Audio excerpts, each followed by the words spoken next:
Assalamualaikum warahmatullahi wabarakatuh. Perkenalkan kami dari kelompok 8 pada mata kuliah pengantar ilmu pendidikan dengan dosen pengampu yang pertama Profesor Dr. Dwi Nugroho Hidayanto MPD dan Ibu Adarina Dian Pertiwi MPD. Kami di sini akan membedah buku pengantar ilmu pendidikan yang dibuat oleh Profesor Dr. Dwi Nugroho Hidayanto MPD beserta kawan-kawan melalui media video dengan beranggotakan 4 orang, yaitu yang pertama ada Anastasia Amelia Juventi, yang kedua Krisna Ivarianti, yang ketiga Siti Khotijah, dan yang keempat Wulan Arianti. Bab 1 tinjauan tentang pendidikan. A. Pengertian pendidikan. Pendidikan merupakan indikator utama dalam pembangunan dan kualitas sumber daya manusia. Tujuan dari pendidikan sesuai dengan teori humanistik Abraham Maslow, yaitu manusiakan manusia. Karena dengan pendidikan, pola pikir seseorang akan lebih terstruktur dan proses tersebut tidak akan tercapai apabila peran pendidik tidak terkait di dalamnya. Pendidik di sini tidak hanya berupa guru, tetapi juga orang tua, saudara, masyarakat setempat, dan lain sebagainya. Pelaksanaan pendidikan juga tidak boleh sembarangan. Perlu adanya pencapaian tujuan dalam proses pendidikan atau dapat diwujudkan melalui kurikulum. B. Fungsi pendidikan. Terdapat 3 fungsi utama dari pendidikan yang tercantum di dalam kurikulum. Yang pertama, pendidikan sebagai penegak. Artinya, pendidikan memiliki peran yang sangat penting dalam hal memelihara serta mewariskan nilai-nilai luhur yang dianut oleh masyarakat setempat. Yang kedua, pendidikan sebagai sarana pengembangan. Artinya, pendidikan dijadikan sebagai wadah masyarakat untuk mengembangkan atau meningkatkan potensi yang dimiliki oleh setiap warganya. Dan yang ketiga, pendidikan sebagai upaya mengembangkan potensi. Artinya, terlaksananya pendidikan diharapkan dapat menciptakan generasi penerus bangsa yang selalu siap dan tangguh serta memiliki intelektualitas tinggi dalam menghadapi perkembangan zaman. C. Macam dan bentuk pendidikan. Terdapat 3 macam pendidikan. Yang pertama, pendidikan berdasarkan filsafat dan pandangan hidup, yaitu pendidikan nasionalis, pendidikan kolonialis, pendidikan liberalis, pendidikan komunis, dan pendidikan agama yang dilaksanakan sesuai dengan cita-cita bangsa, aturan negara, ataupun pandangan hidup yang dimiliki oleh seseorang. Yang kedua, pendidikan berdasarkan isi dan tujuan. Ada pendidikan moral, pendidikan intelektual, pendidikan keterampilan, dan pendidikan estetika. Dan yang terakhir ada pendidikan berdasarkan struktur dan jenisnya. Ada pendidikan umum, yaitu pendidikan yang dilaksanakan secara berjenjang, mulai dari taman kanak-kanak sampai dengan perguruan tinggi. Kemudian ada pendidikan kejuruan, yaitu seperti sekolah menengah kejuruan dan sekolah teknik mesin. Kemudian ada pendidikan keguruan atau pendidikan profesi, dan yang terakhir ada pendidikan khusus, yaitu seperti sekolah luar biasa. Bab 2. Pendidikan bagi kehidupan manusia. A. Arah pendidikan. Pendidikan selalu diarahkan untuk pengembangan nilai kehidupan manusia. 4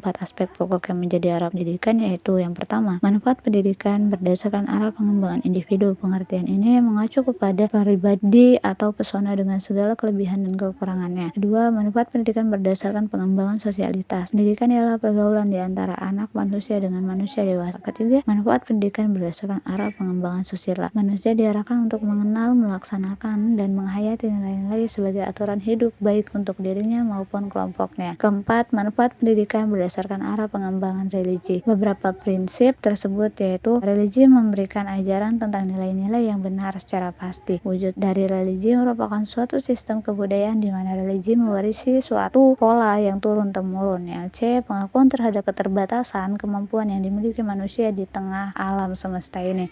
D, religi selalu membuat dan memuat tentang ajaran atau nilai kesusilaan yang berlaku universal. B, konsepsi manusia di dalam pendidikan. Pendidikan merupakan kegiatan esensial yang dimiliki manusia. Kesadaran tentang pentingnya pendidikan dimulai dengan adanya pemikiran tentang perlunya peningkatan derajat manusia. Siapakah manusia itu? Manusia adalah suatu makhluk yang unik dalam arti ia adalah subjek sekaligus objek konstan mengajukan tentang tingkat-tingkat yang bisa dilalui oleh kehidupan pribadi manusia. Yang pertama ada tingkat organik, yaitu proses manusia untuk tumbuh dan berkembang dengan melihat adanya tanda-tanda kehidupan. B, tingkat vegetatif adalah proses manusia hidup dengan melihat tanda-tanda kehidupan yang tinggi. C, tingkat animal adalah proses di mana manusia hidup dilengkapi dengan hawa nafsu. D, tingkat human adalah proses di mana akal dan pikiran manusia berperan dalam pembentukan diri. E, tingkat religius dan absolut adalah proses di mana manusia mulai mencapai tingkat tertinggi dalam kehidupan. Aspek keilmuan yang menyoroti eksistensi manusia. Dari segi keilmuan, yang pertama ada manusia sebagai makhluk biologis karena manusia sangat membutuhkan bantuan dari orang lain. Yang kedua, manusia manusia sebagai makhluk berperilaku yang terdiri dari refleks yang tercipta dari kombinasi antara stimulasi dan respon. Yang C, manusia sebagai makhluk sosial, artinya manusia dapat hidup dalam bermasyarakat untuk mengembangkan sifat manusianya. Yang D, manusia sebagai makhluk berbudaya, artinya kebudayaan adalah produk dari pemikiran dan hasil karya manusia. C, perlunya manusia dididik. Dunia manusia adalah dunia terbuka, berbeda dengan binatang yang memiliki dunia tetap. Anak manusia dalam kondisi perlu bantuan. Ketergantungan anak manusia diimbangi dengan kesediaan manusia lain untuk memelihara, melatih, mengajar, dan membinanya sampai pada tingkat yang memerlukan tanggung jawab moral. D, anak manusia dapat dan perlu dididik. Manusia perlu dididik dikarenakan berbagai anggapan diantaranya. Manusia lahir dalam keadaan belum siap pakai, melainkan baru berupa potensi. B, kemanusiaan yang nampak itu dihasilkan manusia melalui pertumbuhan dan perkembangan serta dipercaya terhadap kegiatan pendidikan. C, tuntutan akan nilai dari hidupnya harus selaras dengan nilai-nilai kemanusiaan. Nilai itu akan tampak dalam kegiatan pendidikan. Perlunya manusia itu dididik bukan monopoli dari orang dewasa, melainkan adanya pengakuan tentang keterbatasan dari pribadi anak itu sendiri. Bab 3. Berbagai pendekatan terhadap pendidikan. A. Pendekatan filsafat terhadap pendidikan. Pendekatan filsafat terhadap pendidikan dirumuskan sebagai suatu penerapan konsep-konsep pikiran filosofus yang dipergunakan untuk menjawab masalah yang dihadapi pendidikan, seperti yang dikemukakan oleh Henderson. Philosophies of Education in Application of Philosophies to the Study of Problem Education. Jadi, filsafat pendidikan adalah aplikasi dari filsafat terhadap masalah-masalah pendidikan. B. Pendekatan agama terhadap pendidikan. Suatu yang sangat sulit untuk menetapkan pendekatan agama di dalam pendidikan disebabkan banyak agama yang ada di dunia mempunyai nilai-nilai tersendiri bagi pemeluknya yang berpengaruh terhadap proses pendidikan sesuai dengan nilai keagamaannya. C. Pendekatan berbagai ilmu pengetahuan terhadap pendidikan. Berbagai cara telah dirintis dan dikembangkan manusia sejak dahulu sampai sekarang untuk memajukan pendidikan. Ilmu pendidikan tidak hanya dikembangkan oleh para ahli saja, melainkan oleh semua orang yang dirinya merasa terpanggil untuk berteori dalam pendidikan, serta mereka itu menerapkan hikmah profesinya ke dalam pendidikan. Yang terbagi, yang pertama, pendekatan psikologi dalam pendidikan, yang kedua, pendekatan sosiologi dalam pendidikan, yang ketiga, pendekatan antropologi dalam pendidikan, yang keempat, pendekatan sejarah terhadap pendidikan, yang kelima, pendekatan biologi terhadap pendidikan, yang keenam, pendekatan ilmu lain terhadap pendidikan. Bab 4. Aspek-aspek pokok dalam pelaksanaan pendidikan. A. Pendidikan. Siapakah yang berhak menamakan diri sebagai pendidik dan siapakah yang pantas menyandang gelar pendidik? Sebagai jawaban atas pertanyaan di atas dan sesuai dengan pendidikan sebagai gejala kebudayaan, maka pengertian pendidik tidak terbatas pada istilah guru. Pengertian pendidikan dalam hal ini meliputi satu, orang dewasa. Dalam situasi pergaulan antara orang dewasa dan anak didik, peran orang dewasa besar sekali untuk mengubah situasi pergaulan menjadi situasi pendidikan. 2. Orang tua. Orang tua dan juga keluarga adalah pendidik kodrati yang berlangsung selama hidup yang didasari cinta kasih. 3. Guru sebagai pendidik formal. Guru sebagai pendidik dalam lembaga pendidikan formal di sekolah secara langsung atau tegas menerima kepercayaan dari masyarakat untuk memangku jabatan dan tanggung jawab pendidikan. 4. Pemimpin masyarakat. Pemimpin masyarakat di sini dimaksud pribadi-pribadi yang memiliki pengaruh terhadap lingkungan. 5. Pemimpin keagamaan. Pemimpin agama dimaksudkan pribadi-pribadi yang dipercayai oleh kelompoknya untuk memimpin dalam aktivitas keagamaan. Anak didik. Inti dari kegiatan pendidikan adalah pemberian bantuan kepada anak didik dalam rangka mencapai kedewasaan. Implikasinya, yang pertama, bahwa yang dibantu bukanlah seorang yang sama sekali tidak dapat berbuat, melainkan makhluk yang bisa bereaksi terhadap rangsangan yang ditunjukkan kepadanya. Yang kedua, bahwa pencapaian kemandirian harus dimulai dengan menerima realitas tentang ketergantungan anak yang mencakup kemampuan untuk beridentifikasi, bekerja sama, dan meniru pendidikannya. Anak sebagai makhluk yang dapat dididik dapat dijabarkan dari keempat pandangan dasar antropologi, yaitu yang pertama prinsip sosialitas, yang kedua prinsip individualitas, yang ketiga prinsip identitas moral, yang keempat prinsip unisitas. C. Hubungan antara pendidik dan anak didik. Dalam situasi pendidikan terjadi hubungan antara pendidik dan anak didik. Hubungan ini bukan hubungan pergaulan biasa, melainkan pertemuan antara pendidik dan anak didik yang didasarkan atas hubungan kewibawaan dengan konfrontasi antara kedewasaan. D. Tujuan pendidikan. Setiap kegiatan apapun bentuk dan jenisnya, sadar atau tidak sadar, selalu dihadapkan kepada tujuan yang memungkinkan dicapainya oleh pelaksanaan kegiatan itu. Berikut adalah faktor-faktor yang mempengaruhi tujuan pendidikan. Yang pertama, anak didik. Anak didik diperhitungkan dalam tujuan pendidikan, baik yang menyangkut tentang pembawaannya, umurnya, dan jenis kelamin. Yang kedua, pendidik. Pendidik mempengaruhi tujuan pendidikan karena perbedaan kepribadian, umur, dan jenis kelamin. Kepribadian seorang bersifat unik. Yang ketiga, alat pendidikan. Alat pendidikan merupakan percakapan antara pendidikan dengan anak didik. Jika pendidikan menerangkan sesuatu, ini merupakan percakapan. Percakapan merupakan interaksi antara pendidik dan anak didik. 4. Struktur sosial kultural. Struktur sosial kultural dapat dibagi atas. Yang pertama, menyatakan adanya berbagai pendidikan keluarga, sekolah, dan masyarakat. Yang kedua, segi kehidupan, umpamanya agama, sosial, ekonomi, politik, dan sebagainya. Sampai batas mana mempengaruhi struktur sosial kultural, maka masing-masing lingkungan mempunyai fungsi atau tugas tertentu. Jenis-jenis tujuan pendidikan. Langfeld mengemukakan beberapa jenis tujuan pendidikan, yaitu yang pertama, tujuan umum dan tujuan khusus. Yang kedua, tujuan lengkap dan tujuan tidak lengkap. Yang ketiga, tujuan akhir dan tujuan sementara. Yang keempat, tujuan esensial dan tujuan aksidental.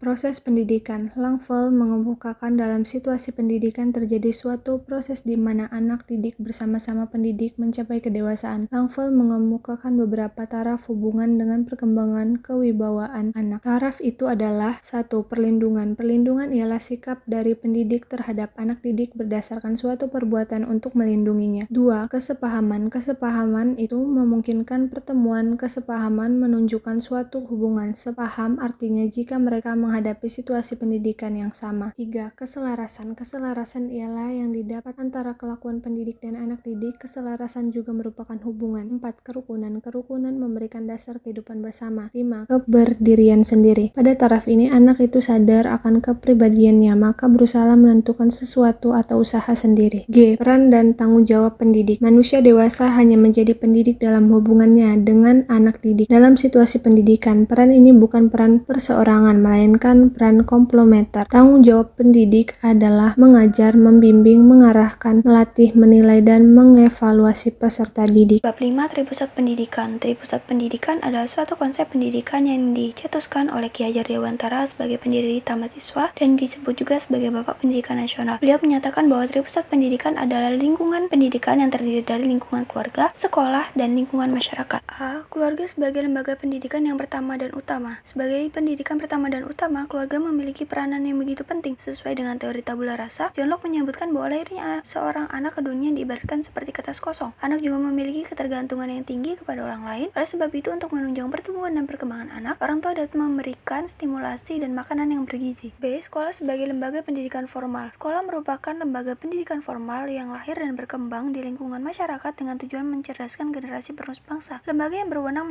menyelenggarakan sekolah karena mendapat penugasan resmi dari pemerintah seperti Departemen Pendidikan dan Kebudayaan, Departemen Agama, dan departemen lainnya di luar kedua departemen tersebut. C. Peran sekolah dalam menyiapkan tenaga terampil. Peran sekolah untuk menyiapkan tenaga terampil yaitu dengan menyesuaikan tugas sekolah dengan sumber daya manusia yang ada. Terdapat beberapa tugas yang perlu dilaksanakan oleh sekolah, diantaranya pengembangan dan pembentukan pribadi, mewariskan kebudayaan, integrasi nasional, inovasi, serta preseleksi dan proalokasi tenaga kerja. Faktor-faktor yang mempengaruhi keberhasilan sekolah. Yang pertama, sekolah memerlukan tujuan pendidikan yang dijadikan sebagai tolak ukur. Kedua, menggunakan kurikulum agar mempermudah pelaksanaan kegiatan pembelajaran. Ketiga, menggunakan media dan metode pembelajaran yang menarik supaya anak dapat memahami materi pembelajaran. Keempat, sarana dan prasarana yang memadai akan mendukung pelaksanaan kegiatan pendidikan. Selain faktor yang mempengaruhi keberhasilan, terdapat juga hambatan sekolah dalam melaksanakan pendidikan, yaitu kurangnya tenaga pendidik yang terampil dan profesional, serta pelaksanaan kurikulum yang tidak sesuai dengan kebutuhan masyarakat sekitar. D. Masyarakat sebagai lingkungan ketiga pendidikan. Beberapa istilah pendidikan di lingkungan ketiga. Yang pertama, pendidikan sosial adalah pendidikan yang dilaksanakan di lingkungan sosial supaya anak dapat bebas dan bertanggung jawab. Yang kedua, pendidikan masyarakat adalah pendidikan orang dewasa dengan batas umur tertentu. Ketiga, pendidikan rakyat adalah pendidikan untuk rakyat lapisan bawah. Keempat, mass education adalah pengembangan kemampuan seorang supaya dapat menyesuaikan diri dengan lingkungannya. Kelima, fundamental education adalah pendidikan yang memajukan perekonomian masyarakat. Dua, batasan pendidikan sosial, yaitu pendidikan perorangan di luar sekolah yang diberikan kepada, yang pertama ada anak-anak yang belum pernah bersekolah, yang kedua anak-anak yang meninggalkan SD atau SMP dan tidak meneruskan sekolahnya lagi, yang ketiga orang dewasa, yang keempat anak-anak di bawah umur 18 tahun yang memerlukan re-education, dan yang kelima orang-orang dewasa yang memerlukan re-education. Terdapat dua jenis tujuan pendidikan sosial, yaitu tujuan umum dan tujuan khusus. Tujuan umum pendidikan sosial adalah melaksanakan kegiatan pendidikan agar masyarakat dapat belajar secara terus-menerus, sedangkan tujuan khusus pendidikan sosial adalah seperti menanamkan nilai-nilai gotong royong dan musyawarah dalam menyelesaikan masalah.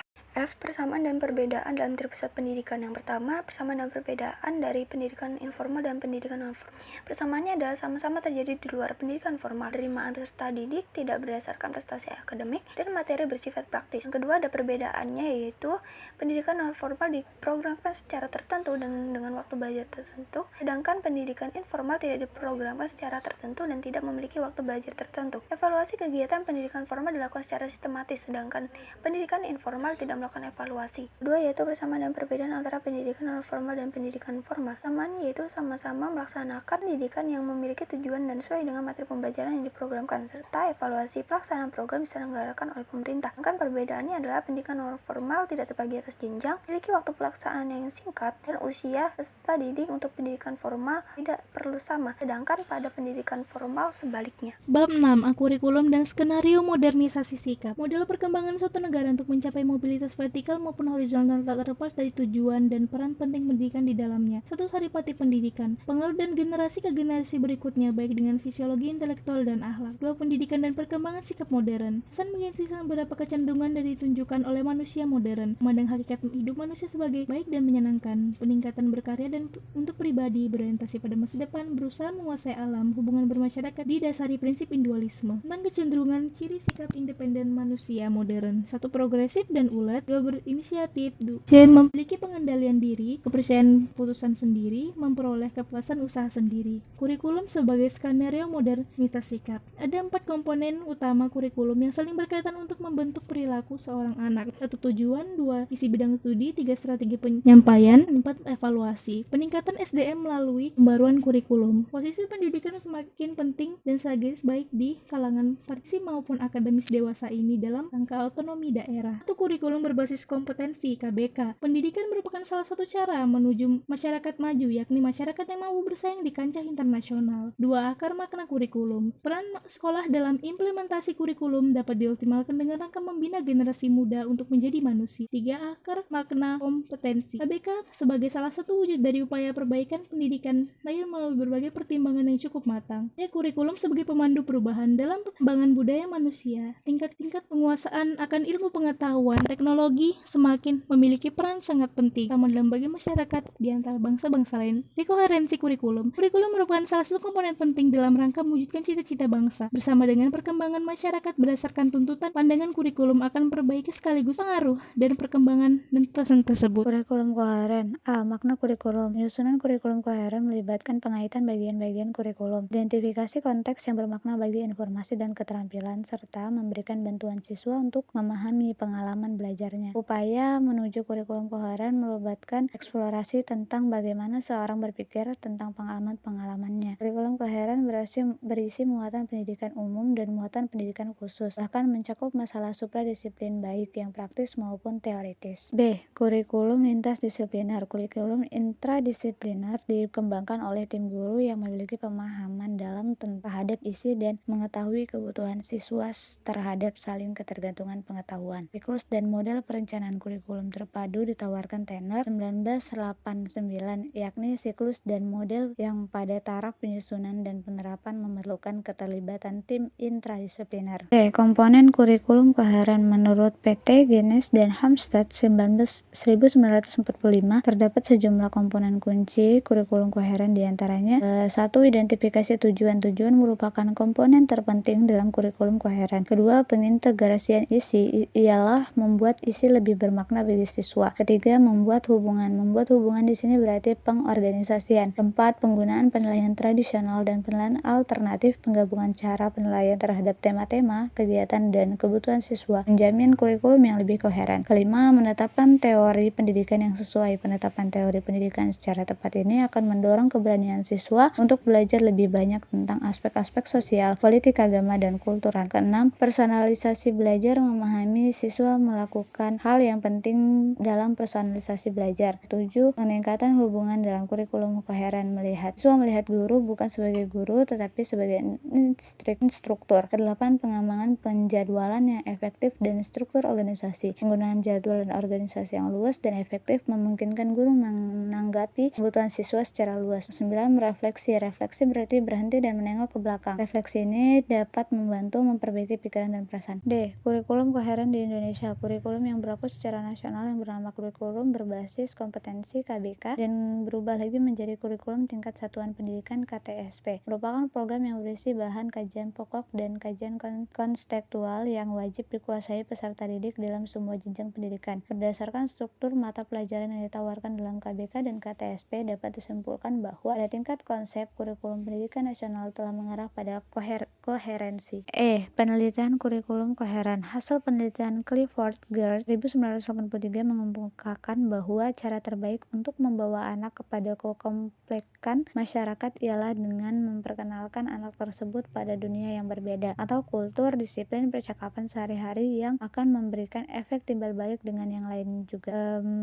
Merleau-Ponty 1967 menulis bahwa kita berada pada dunia yang penuh makna. Oleh karena itu, kita harus memahami, membayangkan, dan memikirkan cara objektif terhadap kenyataan yang penuh makna. Adapun Search 1968 yang meneliti masalah komunikasi menegaskan bahwa komunikasi adalah hubungan timbal balik yang sesuai. Hubungan ini dibangun oleh pengertian timbal balik dan dihidupi oleh pengalaman hidup masing-masing. Bab 8. Evaluasi dan perubahan kurikulum. Pelaksanaan kurikulum merupakan titik pusat dari suatu upaya pendidikan. Segala cita-cita landasan teoretik yang digunakan dalam mengembangkan suatu rencana akan terwujud dalam apa yang terjadi di lapangan. Pengertian evaluasi. Definisi evaluasi mengandung 3 konsep pokok yang itu memberikan pertimbangan, nilai, dan arti. Evaluasi diartikan sebagai proses pemberian pertimbangan mengenai nilai dan arti sesuatu yang disebut juga dengan istilah evaluasi. Dalam konteks ini adalah kurikulum dengan keseluruhan dimensinya. Pengertian ini banyak dipakai oleh ahli evaluasi bahwa evaluasi adalah proses deskripsi dan pertimbangan. Kompetensi evaluasi. Menurut Bain yang dikutip dari Kaber 1988, evaluasi merupakan komponen yang saling terkait, yaitu komponen apa, usaha, dan hasil. Evaluasi perlu direkayasa. Evaluasi merupakan suatu kajian yang unik karena evaluasi bergerak antara suatu kajian akademik dengan suatu kajian yang selalu harus memiliki kegunaan praktis. Kegiatan evaluasi dan misi perubahan kurikulum. Fungsi sosial politik dimaksudkan dengan motivasi dengan dukungan-dukungan yang diberikan oleh masyarakat, dengan fungsi administrasi berkenaan dengan masalah-masalah kewenangan dan kekuasaan. Kegiatan evaluasi dapat menggagalkan misi pembaruan kurikulum. Zeiss 1976 berkata bahwa evaluasi yang komprehensif, yaitu yang secara keseluruhan akan mencakup aspek-aspek keberhasilan, pengajaran kecocokan antara tujuan dan konteks, serta terhadap tentuan masyarakat. Perubahan kurikulum terjadi disebabkan oleh perkembangan ilmu teknologi dan nilai serta norma baru dalam masyarakat. Namun demikian, evaluasi tetap ikut berperan apapun hasil evaluasi. Tidak boleh menindakkan atau bahkan memusnahkan materi yang dievaluasi. Cukup sekian materi yang dapat kelompok kami sampaikan. Kurang lebihnya mohon dimaafkan. Assalamualaikum warahmatullahi wabarakatuh.